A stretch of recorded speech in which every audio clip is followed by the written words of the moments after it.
10वीं कक्षा में बड़ा ही महत्वपूर्ण प्रश्न है, परीक्षाओं में पूछते हैं।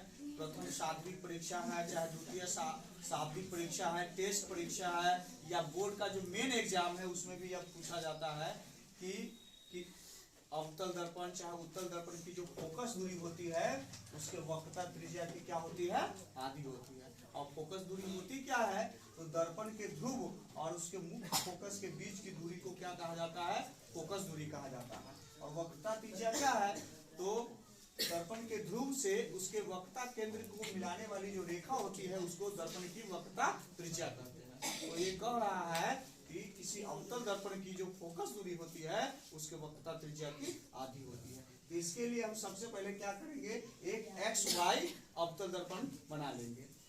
PC उसका मुख्य अक्ष होगा और उसके P और F अर्थात ध्रुव और मुख्य फोकस के बीच की दूरी को फोकस दूरी से इंडिकेट करेंगे।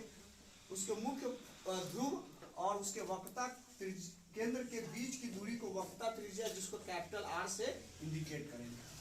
अब क्या होगी कि मुख्य अक्ष PC के समानांतर एक AB आपतित किरण दर्पण के इस B बिंदु पर परावर्तित होकर मुख्य फोकस F से होकर जाएगी और एक वक्रता केंद्र से एक CV अभिलंब उस B बिंदु से मिलेगी।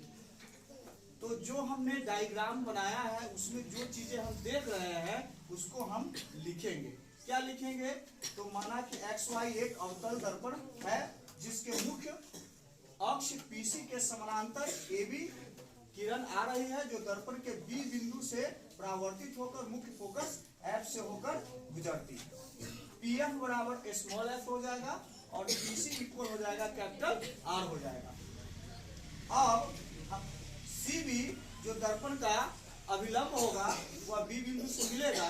तो हम जानते हैं कि परावर्तन के दो नियम है और परावर्तन के पहला नियम यह है कि आपतित किरण, परावर्तित किरण और आपतन बिंदु पर डाला गया अभिलंब तीनों एक ही समतल में होता है। और दूसरा नियम क्या है कि आपतन कोण परावर्तन कोण के बराबर होता है। तो कोण ABC आपतन कोण है और CBF ये परावर्तन कोण है, इसलिए परावर्तन के नियम से ABC CBF के क्या हो जाएगा, बराबर। लेकिन जो ही यह AB इस PC के समानांतर है तो कोण ABC यह कोण BCF इस कोण के क्या हो जाएगा, एकांतर।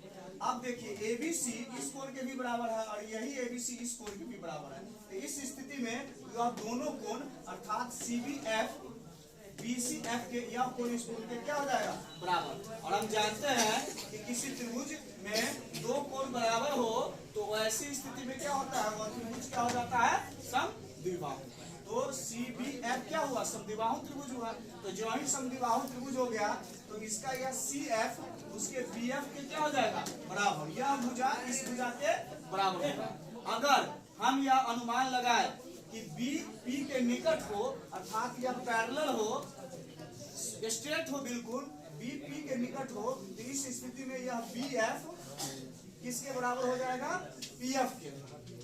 और PF पहले से ही CF के बराबर है। तो इस प्रकार से यह CF PF के बराबर हुआ।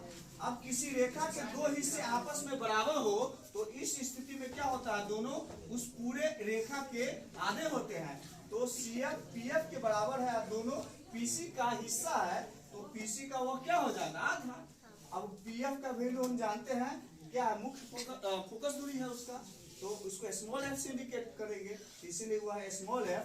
PC क्या है, उसकी वक्रता त्रिज्या है जिसको हम लोग R से इंडिकेट करेंगे, तो R का क्या होगा, आधा। इस प्रकार से फोकस दूरी वक्रता त्रिज्या की आधी।